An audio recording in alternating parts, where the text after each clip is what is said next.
Okay, now we come to the conquest of Mecca. The Treaty of Hudaybiyah had stipulated that any Arab tribe who wants to join any of the party, they are free to do that. So, what happened that Banu Bakr, they joined Quraysh, and Khuza'a allied with the Prophet, Muslims. They lived in peace for some time. However, some of the men of Bakr were determined to prolong their feud with Khuza'a and had a clan of them, a clan of Khuza'a, a clan of Bakr made a night raid against Khuza'a. Being in treaty, they made a night raid to Khuza'a and killed one of them in fighting, which of course ensued after the raid. And some of this, the fighting took place in the sacred territory. Quraysh helped their allies with weapons. This was known to the Prophet ﷺ. Even some of their men took part in fighting under the cover of darkness. Khuza'a immediately sent a deputation to the Prophet ﷺ, to Medina, and told them the whole story. The Prophet demanded an immediate remedy for not only violation of the treaty, but slaying men of his allies and also in sacred territory. Three demands were made of Quraysh. Number one, to pay the blood money for the victim of Khuza'a. Secondly, to terminate their alliance with Banu Bakr, because they don't respect any kind of pact made by them. And thirdly, to consider the truce as null and void. If the first two were not met, then the truce is null and void. Now, of course, they were unable, Quraysh were unable to follow or to fulfill the first two demands, and they realized, Quraysh realized the danger. Now, immediately they sent Abu Sufyan, go and renew the terms, renew the pact. They called an emergency meeting and then sent the chief. Abu Sufyan goes to Medina. He tried to persuade Abu Bakr to speak to the Prophet. He did not agree. He went to meet her. He went to meet his own daughter, Habiba, who was the wife of the Prophet ﷺ, to speak. When he entered, he wanted to sit on the bed of the Prophet ﷺ. She just folded it in hurry, said that no, wait. She didn't allow him to sit. Then he said that, little daughter, you think that the bed is too good for me, or I am too good for it? Abu Sufyan speaks always political language. So he said that, what do you think? The bed is too good for me, or I am too good for bed? She replied simply that this bed belongs to the Prophet of Allah, and you are a filthy idolater. I wouldn't let you sit here. Then, of course, Abu Sufyan was very much frustrated by the act of his own daughter. He tried to approach Ali and others, but nobody came to his help. And Abu Sufyan had to return to Mecca with in a state of bitter frustration and utter disappointment. He informed Meccans about the result of his visit. Now then, Prophet ﷺ, this was only 2 years after the treaty. The treaty was signed in year 6, now this is year 8. The Prophet ﷺ kept his plan secret. He didn't let people know that he is thinking of attacking Mecca. But one man from the immigrant. He sent a letter secretly to Quraysh informing them of the plan of the Prophet ﷺ. Allah informed the Prophet, and immediately the Prophet ﷺ sent Ali, Abbas, Miqdad and Abu Marsad, 4 people, to intercept that. He sent the letter with a woman. They got her and they asked her to bring the letter. She said, I have no letter. Then Ali threatened that we are going to expose you, search you everywhere unless you bring the letter. So she brought from her hair, she had hid it in the in the locks, in her locks of hair. She brought it, and then they brought the letter to the Prophet, and the man who has written, his name was there. Omar said that this is the biggest munafiq. He said, a hypocrite, let him put his head out. He asked Prophet permission to kill Hatib ibn Abi Balta, his name was. So the Prophet invited him and said, why did you do it? And then sincerely he said that other people have got their relatives. I have no one in Mecca, no one to support my family. So I wanted to gain something, a kind of sympathy from them. So I just wrote it. The Prophet told Omar that he is telling truth and you cannot kill him. And he is a man who attended Badr, and Allah looked at the people who attended Badr and said that do anything you like, I don't care. What's his name again? Hatib ibn Abi Balta. Now the Prophet ﷺ marched to Mecca with 10,000 soldiers. Now look, when he went to Badr, there were only 300. At Uhud, there were 700, there was 1,000, but 300 went to the chief of Munafiq. So they were left only with 700. Now there are 10,000 Muslims going with the Prophet ﷺ to attack Mecca. When they reached Juhfa, a place, Abbas, the uncle of the Prophet, joined with his family, and Al-Abwa, some other people joined him. 2 people who had used bad languages, Abu Sufyan ibn al-Haris, not that Abu Sufyan, this is another one, and Abdullah ibn Umayyah, who had used bad language and satirized, composed satire against the Prophet ﷺ, came and then begged him and said that we made mistake and we need your forgiveness. The Prophet again just ignored them, pardoned them, and they started now composing poems in his praise. That is what you call the change of mind. It's munafiq. But anyhow, the Prophet didn't say anything to them. He accepted and he moved ahead until they reached the valley of Fatima in Mar al-Zahran, where they camped for the night. The Prophet ordered the people to light their campfire to frighten the enemy. He asked them to do as much as they can, light. And then when anyone who looks from far, he will say that they are huge army, so many people. Abu Sufyan, along with Hakim ibn Hizam, this Hakim, the one who helped Khadija, her relative, he was still non-Muslim.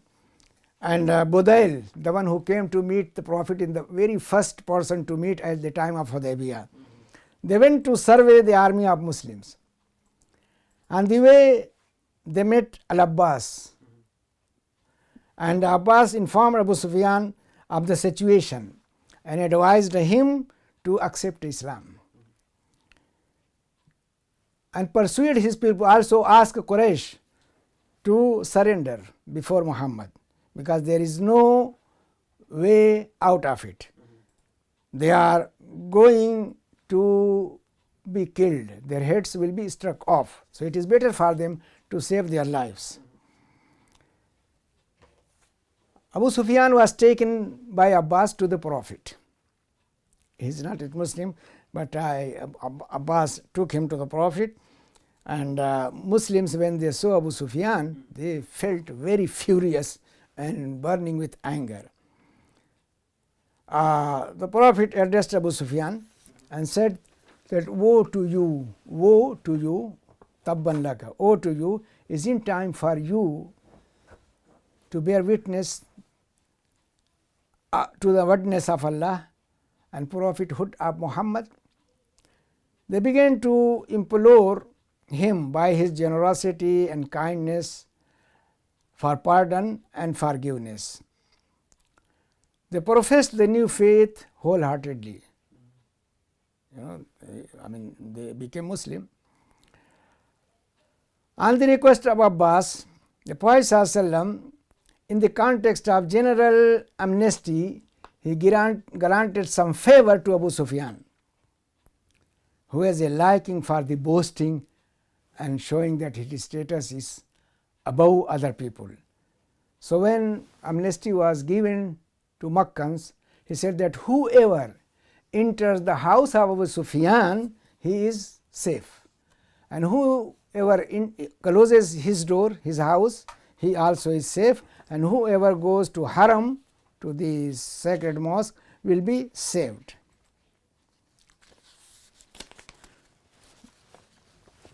The Prophet asked Abbas to take Abu Sufyan to a place from where he have a full view of Muslim army.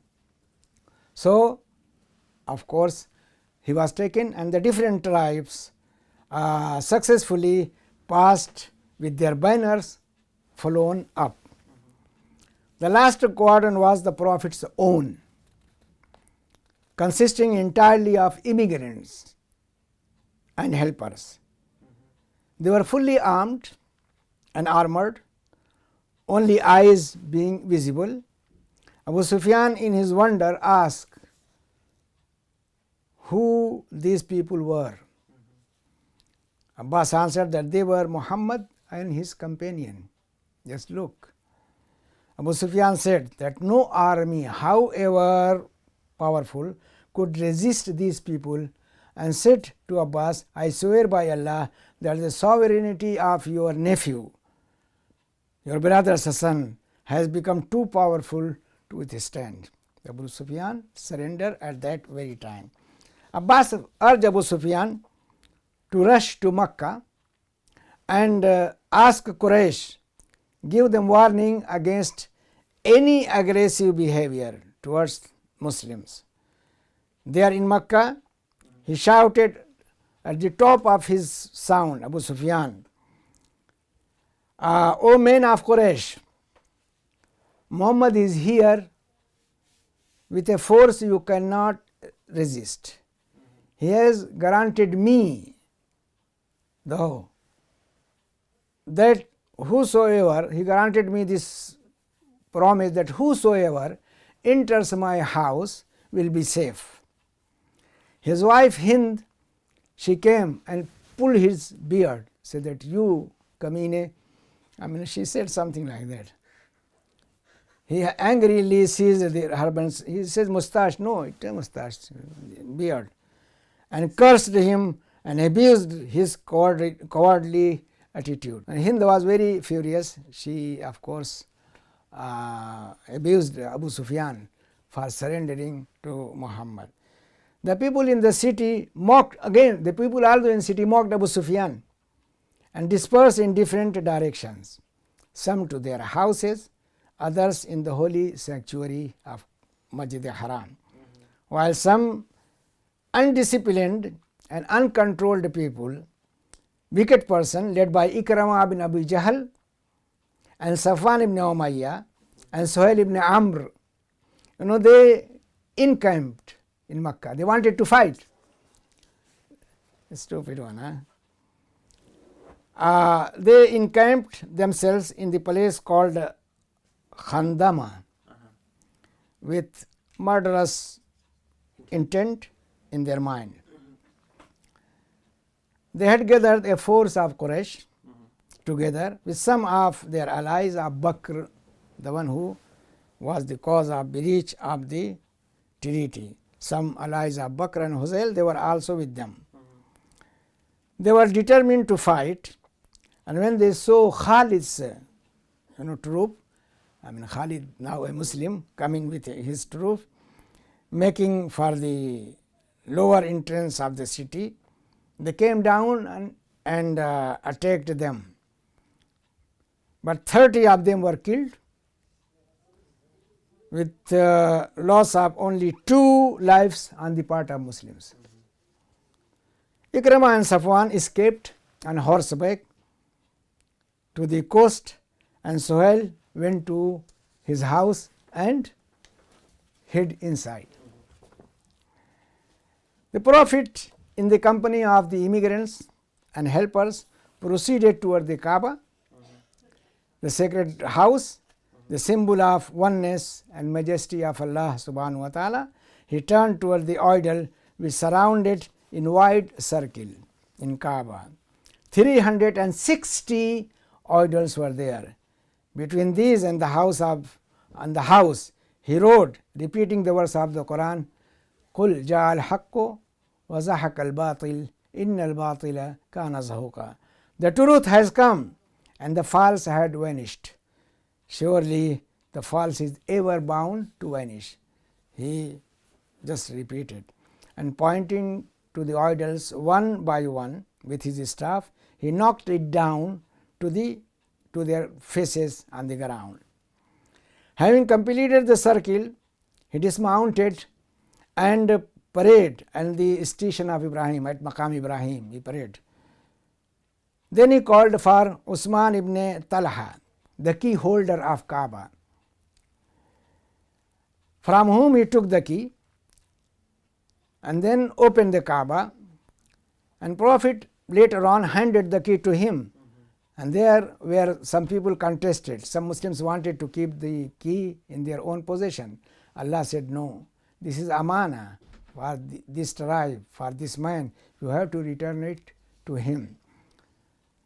Anyhow, the Prophet went inside Kaaba, and so that the walls inside have been covered with the images of pagan deities as well as of Ibrahim and Ismail. He told Usman to clear the Kaaba from all these images right now, and all these paintings must be removed. It is said that also it has a painting of Mary with Jesus in her lap. We don't know because we did not see it. So these will be the reports of Waqidi and Ibn Sa'd. The Meccan who had taken refuge in the mosque had since been joined by many of those who had taken refuge in their homes. They came together in Kaaba. The Prophet came out from the Kaaba in the mosque, and standing upon the elevated step looked thankfully at the huge gathering of these people. And then he asked, people of Quraysh, what do you think I am going to do with you? They very meekly they said, well, you are a noble brother and son of a noble brother. We expect nothing but goodness from you.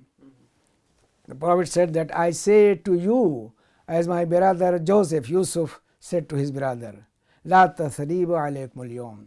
No blame on you today.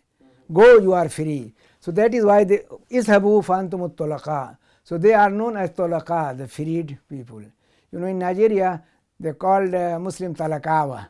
I mean the tulaqa, for this reason that the Prophet made. And she always said that Muawiyah was one of the tulaqa, but Ali was Muslim from the very beginning. So anyhow, he left them all. You are free, you can go anywhere you like. Then the Meccans, of course, started coming to pay their bay'ah, their homage to the Prophet ﷺ, and it was announced throughout the city that everyone who had an idol in his house, he should get rid of it. He then withdrew to the hill of Safa, where he had first preached his call, and then from there he spoke to the people and took homage and bay'ah from those who came.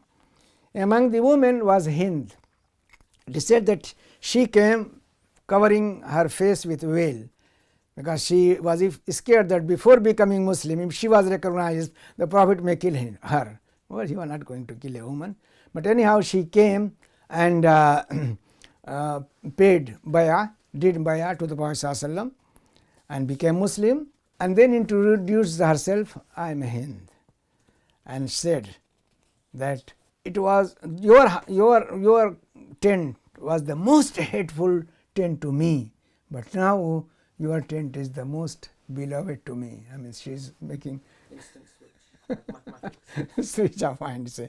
Anyhow, another woman who came to Safa was Hakim. See how the women are really acting or behaving. She is the wife of Ikrama bin Abu Jahl. She came to the Prophet and asked him to forgive her husband. The Prophet did so. Now Ikrama ran away to save his life. Where he was, nobody knew, but Hakim, his wife, knew where he was, and she went and met and said that, look, I got pardon from the Prophet for you, come. And they went to Mecca. Suhail, who has taken the refuge in his house, asked his son Abdullah to seek the forgiveness of the Prophet. He secured it, and then Suhail came out and entered Islam. Safwan, the person who ran away, his cousin Umair obtained for him 2 months respite. The Prophet ﷺ extended to 4 months. Okay, let him think about it, because he was also a very strong, powerful person. So he said, okay, let him think for 4 months. During those 4 months, he became Muslim and accepted Islam. The Prophet, he realized that the people, of course, they are all now interested in Islam, and they will be ready to comply with the new realities and the change of situation. Men, everyone came and just paid homage, as we said. Men came first, followed by women. And the Prophet accepted their allegiance and told them not to. He always reminded everyone not to associate anything with Allah. Avoid shirk, that is the most heinous crime. And then also give commandment of not involving in any kind of evil and deed like theft, adultery, killing of infants, or fabricating falsehood, and also, as you said, accusing women. When the time of prayer approached, the Prophet asked Bilal to go on the roof of Kaaba, and Bilal for the first time announces from the roof of Kaaba, Allahu Akbar. How did the Arabs feel about that? How did the how did the rich Arabs feel about a black man standing on the Kaaba? No, they are now subdued. They have no chance of taking, because slaves were used, for doing jobs. Now they must have thought that he is a slave of the Prophet and going. The Prophet asked him to do something, so he has to do. Right. This kind of feeling was not there at the time. By the way, it became widespread later on. When racism came in the empire of Islam. From what? When the Muslim empire moved from Medina, nobody could say anything during Umar's time about a slave, about a black, about this and that. No. So of course the Quraysh, now being subdued, humiliated, accepted the authority of the Prophet. They had no courage to go and say that why this black man is coming to announce, because Bilal was a muazzin in Medina. Right. So now he had to fulfill his duty, and prayer was done, and the Prophet ﷺ taught people about Islam. Now, one last battle had remained, that was about at Hawazin, a very strong and very large tribe of pagans. Now, Quraysh of course realized, and many other Bedouins realized, that Islam had unstoppable power. But some very arrogant and powerful tribes did not submit, but was determined to resist.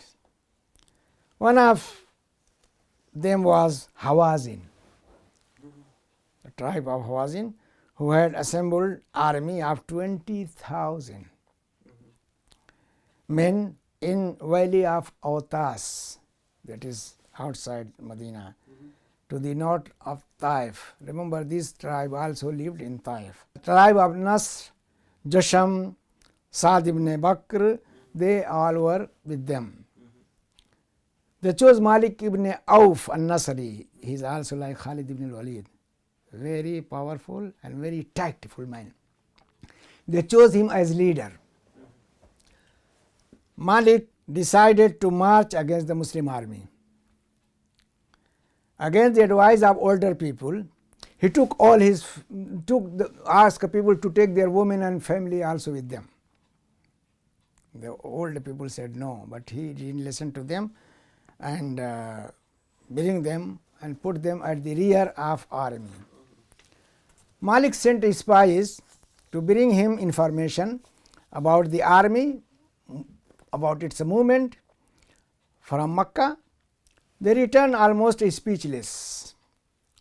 He sent some people. When they came, they, in a very strangely shattered condition, their limbs cut off. And when inquired about it, they replied that we have seen distinguished people, these are angels. We have seen distinguished people on spotted horsebacks. We could not do anything before what you see they did to us. They advised him to withdraw, not to go Malik. But Malik said, what rubbish you are talking. He refused their thing. So they were referring to something unusual, something not belonging not to this earth, because their limbs were cut. They couldn't do anything. They said that before we could even raise our arms, they did it to us, as you can see. Malik ordered his men to advance after dark to the valley of Hunain, through which he knew the enemy would pass. See, again, this man is very knowledgeable and planning very well. He called a halt at the end of the valley, where the road began to slope down into the valley bed. He gave order to his army to hide inside the valley and lie in wait on the Muslim soldiers. Lie in wait on the entrance and narrow hiding places for the Muslims. His order to his men were to hurl stones at the Muslims when they pass the valley. As soon as they caught sight of them, they should hurl stones over them. How many Muslims were there? How many Muslims? I think more than 10,000. Right. A big, huge army. The Prophet left with 12,000. There were 12,000 people. 10,000 were those who had previously taken part in fighting, and remaining 2,000 were Meccans who had recently embraced Islam. They have never taken part in any kind of fighting. And at early dawn, Allah's Messenger started mobilizing his force and distributing posts and flags to his people just before the dawn. The Muslim moved toward the Hunain valley. They started descending, unaware of the presence of enemy, which were awaiting them inside the valley. As they moved, arrows began showering on them. And the enemy's battalion started a fierce attack against them. They had to retreat in disorder and utter confusion. They started running just like Uhud, because they found themselves in this narrow pass which Malik has chosen. Now stones and arrows are coming. So they ran away. They left the Prophet. The messenger was left again with only a few of his followers and men of his family.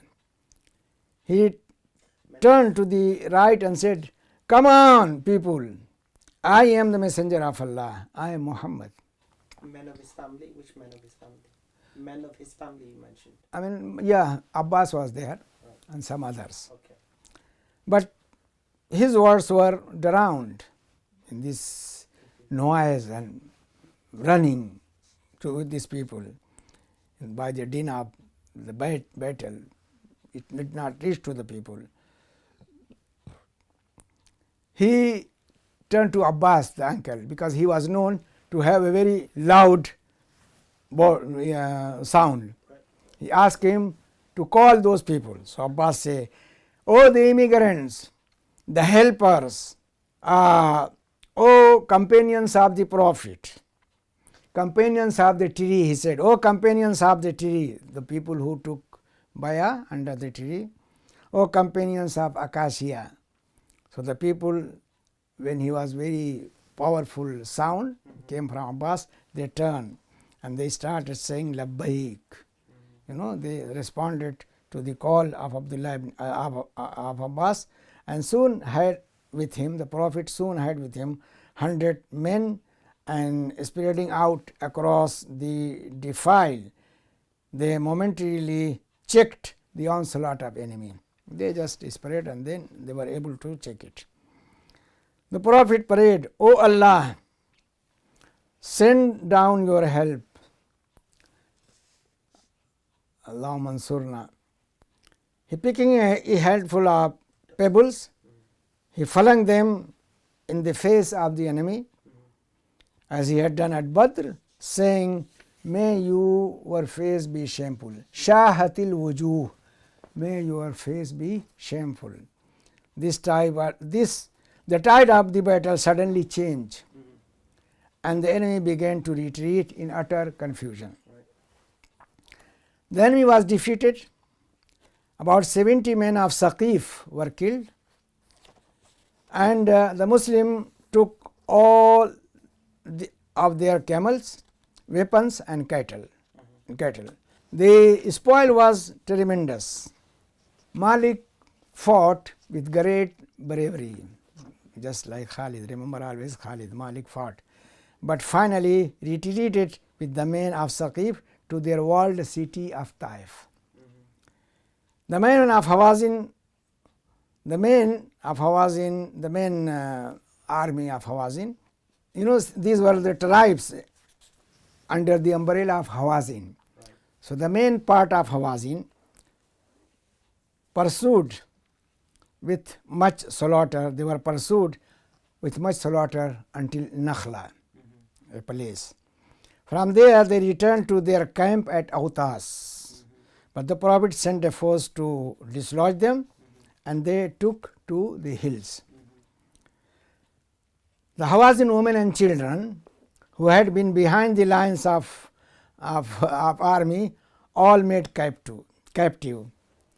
In addition to the camels, sheep and goats, there were also 4,000 ounces of silver. The Prophet ordered that all this should be taken, including the captives, to the valley of Jairana. Among the captives of Banu Sa'd ibn Bakr was a woman. He asked his captors, a woman of Banu Sa'd ibn Bakr, asked his captors to take her to the Prophet ﷺ. They did so, and she said on arriving, "O Muhammad, I am your sister." The Prophet gazed at her wonderingly. She was an old woman of 70 years old or more, and then she is claiming that She was the sister of the Prophet. He asked, have you got any sign? And she said, yes. When I was carrying you in the valley of Sarar, you beat me. And she showed a sign on her arm, sign of biting. The Prophet immediately recognized her, spread out his rug for her and bade her to be seated. The Prophet gave her a rich present and intending to give more, told her to remain with those of her people who were in the camp. The defeated troop of Hawazin and Saqif went to Taif with the general commander Malik ibn Auf al-Nasri. They fortified themselves within its wall. The Prophet sent an advance battalion of 1,000 men led by Khalid ibn al-Walid to attack them. He proceeded through the Nakhla to Al-Yamaniyah, Qarnul Manazil, and through Liya. He reached Taif and camped near its castle and laid siege to the city. The inhabitants shot arrows and hurled rocks during the siege, and it was impossible for Khalid to advance. The Prophet set up a catapult and shelled the castle to force the enemy to come out and surrender. And also he started burning their crops. They implored the Prophet not to destroy their property and stop and have mercy on them for the sake of Allah and out of the ties of kinship. The Prophet, he stopped that burning. Then he sent a message to Taif saying that any slave who runs away from the city and comes to Muslim, he will be freed. So many slaves escaped and came. 23 men contrived to make their way out of the city and reach Muslim camp, and they were completely given their freedom. They were all freed. After consultation, some of the companions of the Prophet decided to leave the siege. So there is no use, leave it. And they asked the Prophet to curse Saqif. The Prophet said, Allahumma hdi Saqifan, O Allah, guide Saqif and bring them to us as Muslims. The Prophet sent a word to leader of Banu Sa'd ibn Bakr, that is to say Malik ibn Auf al-Nasri, that if he comes to him as a Muslim, he will return all his possessions to him and give him 100 camel in addition. Of course, the women and children are in the possession of Muslims. They were captives. So Malik accepted the offer, but he could not announce there inside the city, because if he announced, they will kill him. So he sneaked in the night and reached the Prophet ﷺ, and Prophet fulfilled his promise, and from that time Malik becomes a commander in the army of Muslims. He started supporting the Prophet. In that way, the town of Saqif, town of Taif was conquered, and the people surrendered. The Prophet, of course, sent all the booties, earlier as we said, to Jairana. He started distributing. He delayed for some days because he expected Hawazin to come and ask him to return their property to him, to them, to return their property to them, but nobody showed up. So, and the people were burning, where we are going to get camel and this and that and that. So the Prophet decided to distribute. He gave Abu Sufyan 100 camels, 40 ounces of gold. And look, Abu Sufyan asked for his two sons, Yazid and Muawiyah, that they also be given the same thing. And the Prophet gave the same thing to them as well. And he gave to other people. Hakim ibn Hizam was given 100 camels, and he was given 100 more when he demanded. Safwan ibn Umayyah was given 300 camels. Remember this big man. He gave some chiefs of Quraysh and other clans 100 camels, and he gave others 50 and some others 40.